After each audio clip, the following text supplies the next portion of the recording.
Hi guys, welcome back. I've just returned from Sweden. I've been over there for quite a few days doing some testing, some ballistic stuff for work. Spent some time on the range at Norma, had a great time. It was very cold, it was -12, and I thought this is probably a good time to do one of my travel videos and talk a bit about the culture, the things I experienced in Sweden that you're probably not going to find mentioned in some of the usual travel blogs and stuff.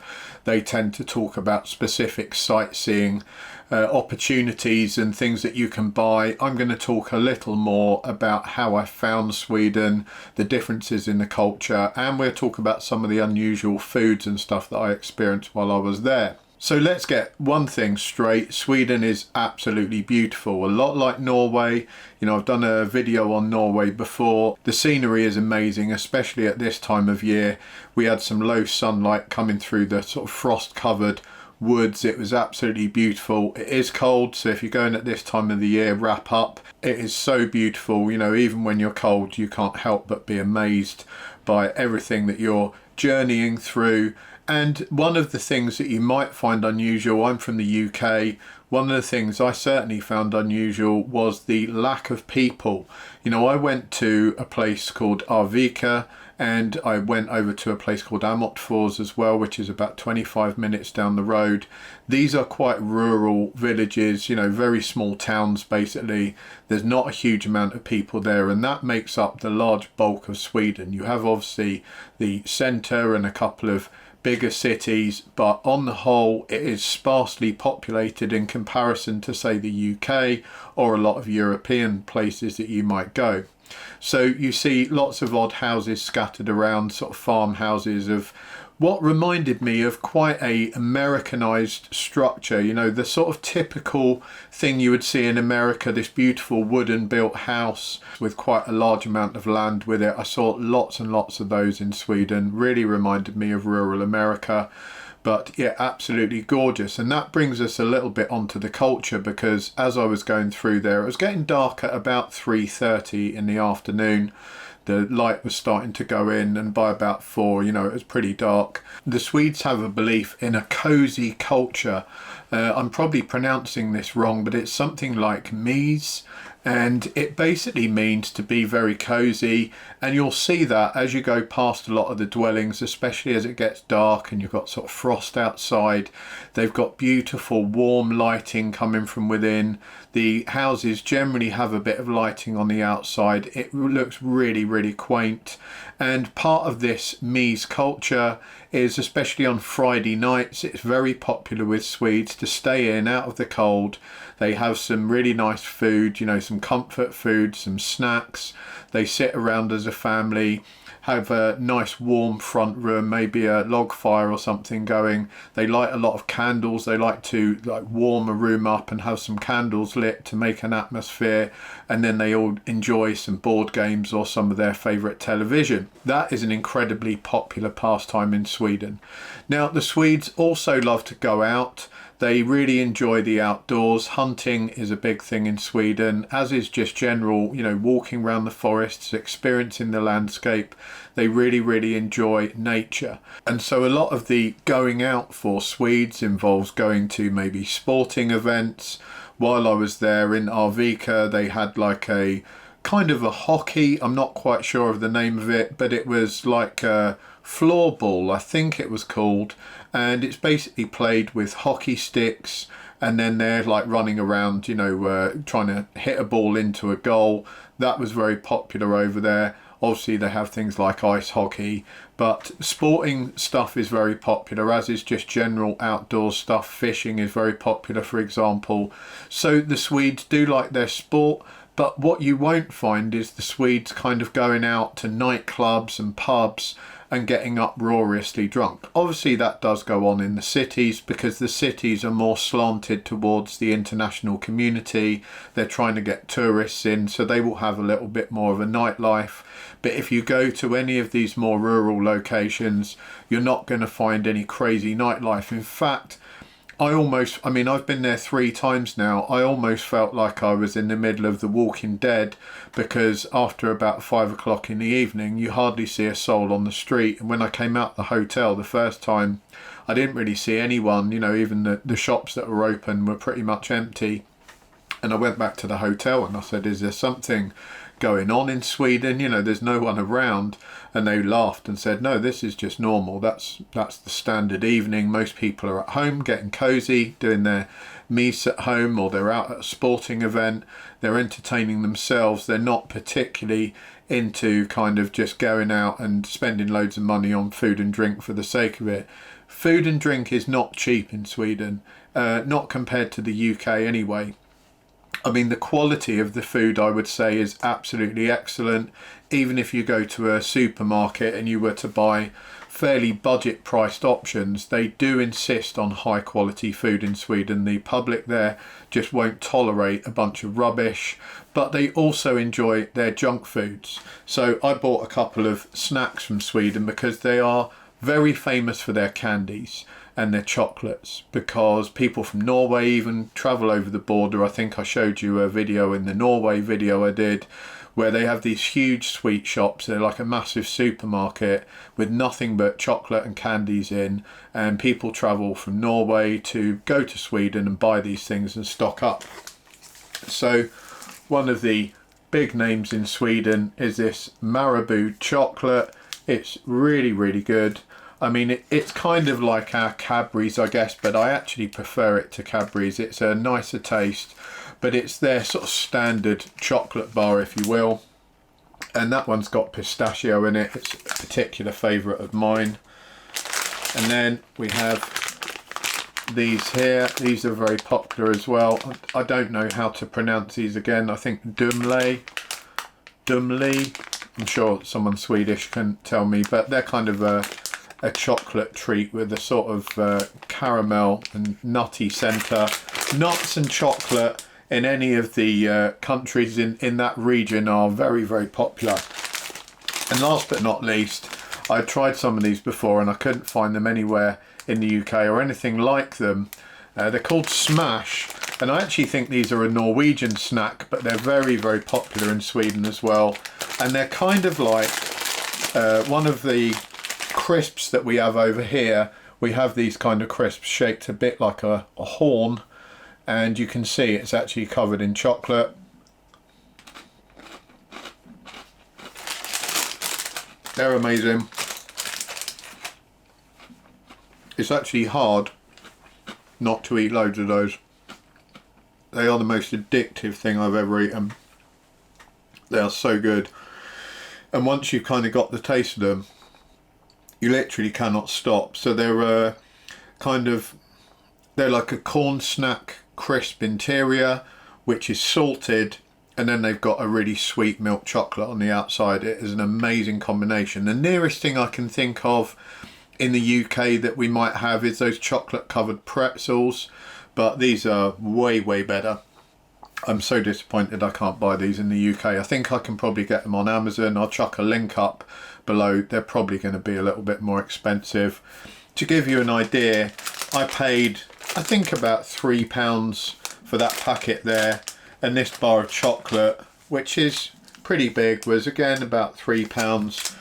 So the prices are not crazy. I mean, a chocolate bar of that size in the UK is probably going to cost me £2.70, £2.50 maybe if it's on an offer. But yeah, they're not ridiculous, but just remember the candies and chocolates in Sweden are quite cheap. Some of the other things can be quite expensive. Alcohol's not particularly cheap. And we get back into the culture thing again. The Swedes have this thing, I think it's pronounced lagom, L-A-G-O-M. And it basically means that enough is enough, you know, that what you have is enough. You shouldn't be craving loads and loads of excess. And for some of us in countries like the UK and America, we are very much brought up in a society where we always want more.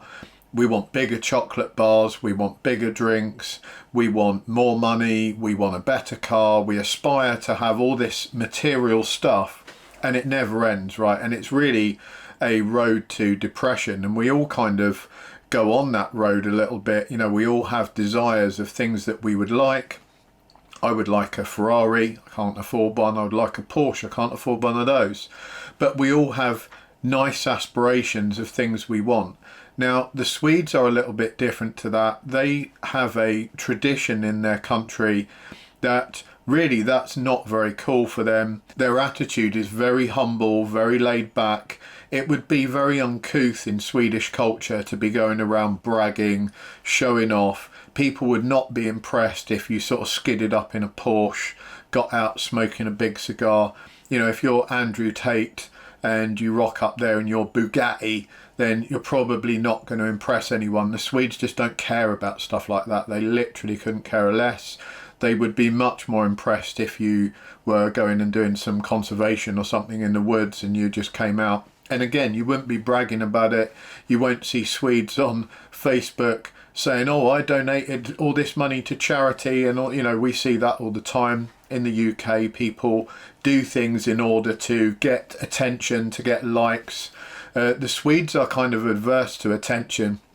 I was speaking to a couple of the guys I work with over there. There was kind of a joke in Sweden about the pandemic, even though they didn't really have any regulations. The regulations weren't the law, they were kind of up to the individual. But one of the things that the government suggested people do was the 2 metre rule. And my colleague said to me, we were really happy when the 2 metre rule was removed, because that meant we could go back to having 3 or more meters between us and anyone else. And it wouldn't be uncommon to walk down a Swedish street. Like I said, they're sparsely populated in these areas. And if someone's coming the other way on the pavement towards you, it wouldn't be massively uncommon for them to actually move over to the other side of the road to walk past you.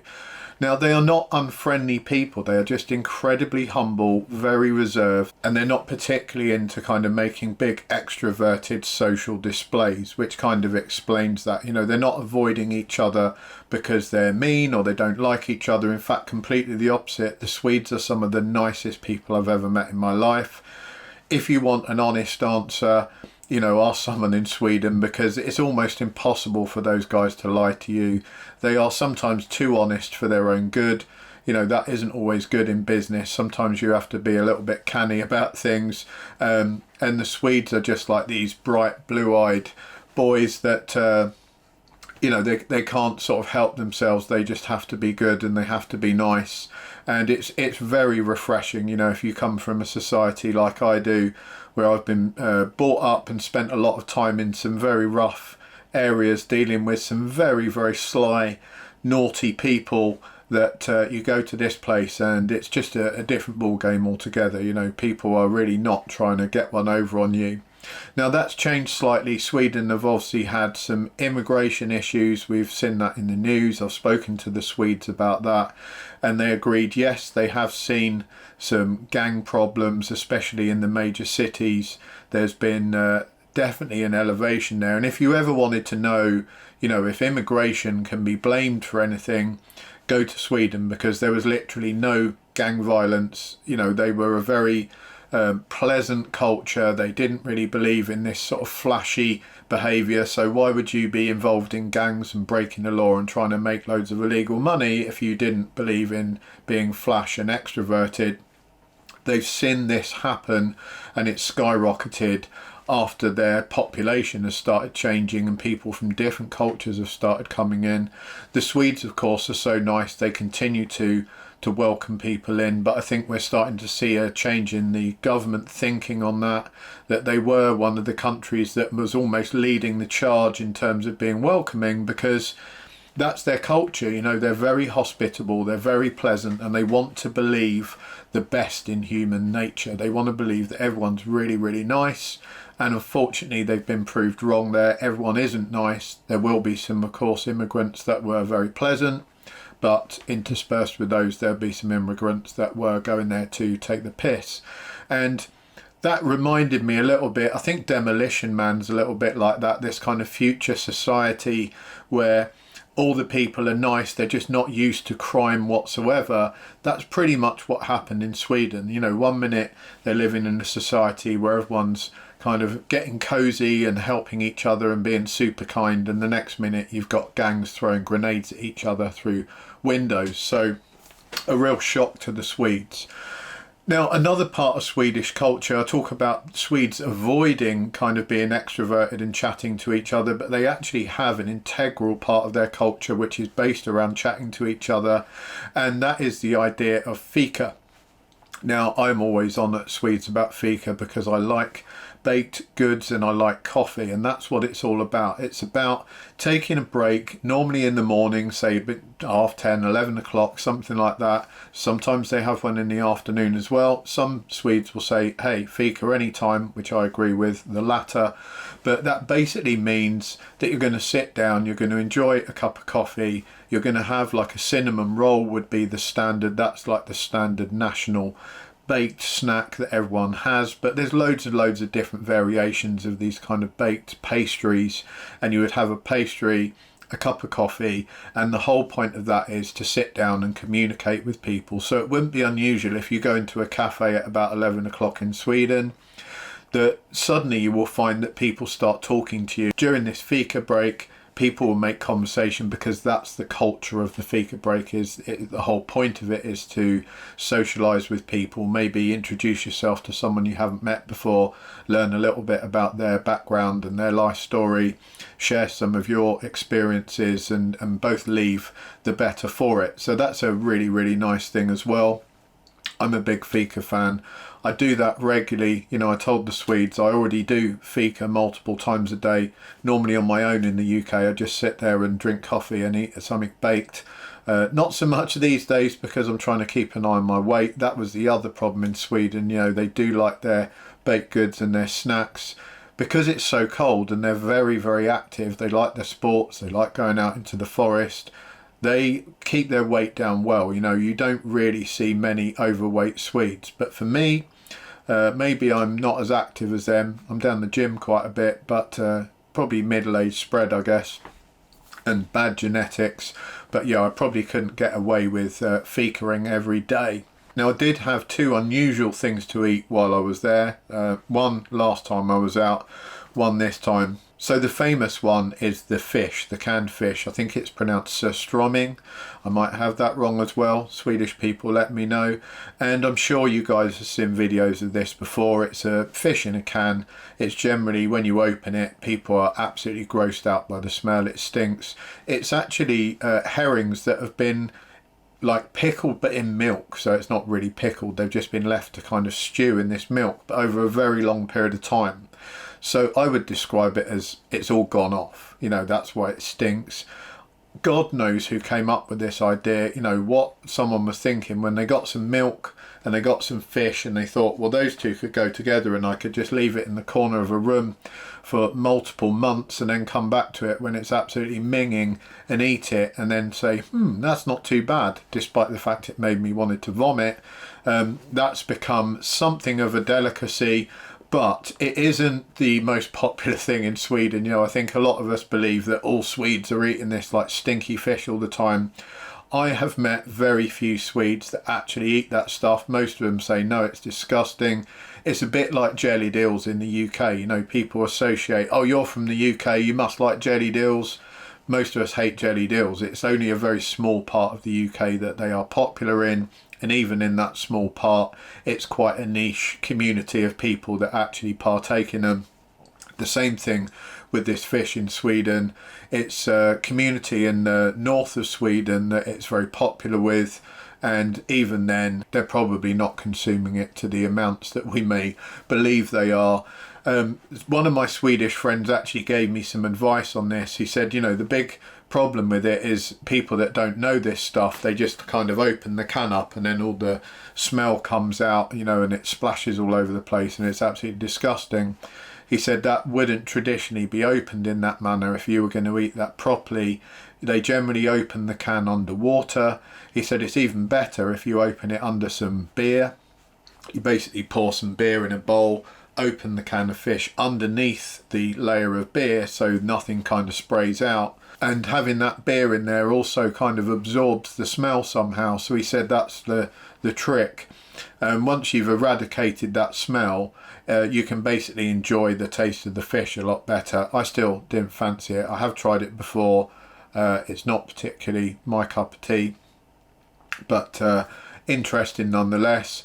And then the other thing, which I think a lot of people over here would really like, I'm on the fence about it, but the Swedes absolutely love it. Smorgastarter, again, bad pronunciation probably, but directly translated that would be sandwich cake. For us over here, it's kind of a strange concept. I'll do my best to explain it, but it is quite nice. A lot of people would really like it, and I'll get into that in a minute. But sandwich cake, it literally means exactly what it is. It's a bunch of sandwiches, literally white bread sandwiches with things like prawns and mayo in them, you know, kind of standard fillings, but all different. And you get these sandwiches and you squish them all together into, I guess, like a jelly mould in the shape of a large cake. And they sort of wet them down a bit so that there's a dampness about the whole thing. And I guess that helps mould it into the shape. They then put that in the fridge, and then it's covered in a layer of mayonnaise and decorated with things like avocado slices, ham slices, various different salad things. And they make some really ornate decorations on these, and then it comes out and it looks like this giant cake decorated in kind of vegetable salad and ham. And when you cut into it, it's cut like a cake slice, and you get all these different flavours of the sandwich through it. And it's kind of, you can eat it like a cake basically. You can use like a spoon or a fork and kind of cut little bits off and eat it just like a cake, because it's got this moistness to it. So it's not like a dry sandwich that we have here. It's got this moist kind of fluffy air to it. Now there's a lot of mayo. I was joking to those guys and I said, they were like, did you like it? And I said, nah, it didn't really have enough mayo for me.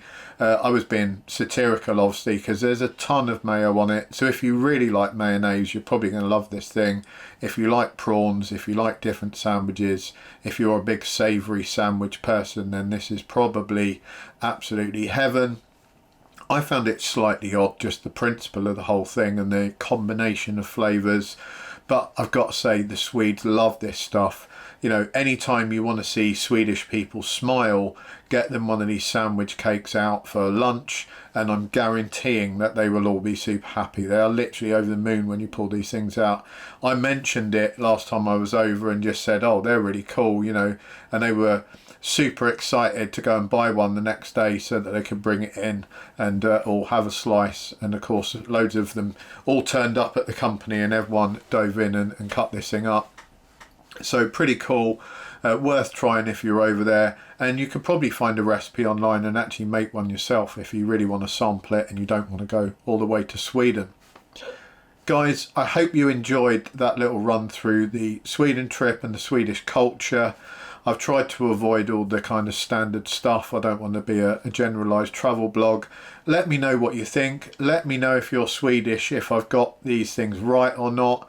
There's certainly things I've experienced, but maybe I've got the pronunciations wrong. Maybe I've just been to regions of Sweden where those specific cultural habits are quite predominant, and there's other places where everyone's going mad, being really flashy, wearing Rolex watches and getting super drunk at nightclubs. I've yet to experience that, and maybe in the capital, but probably not anywhere else. Let me know anyway. Thank you for watching, guys. I will have a lot more content coming up over the Christmas period because I've got a bit of a quiet time from work at the moment, so I'll be putting more out on YouTube. Look forward to seeing you all. Take care. Catch you all soon.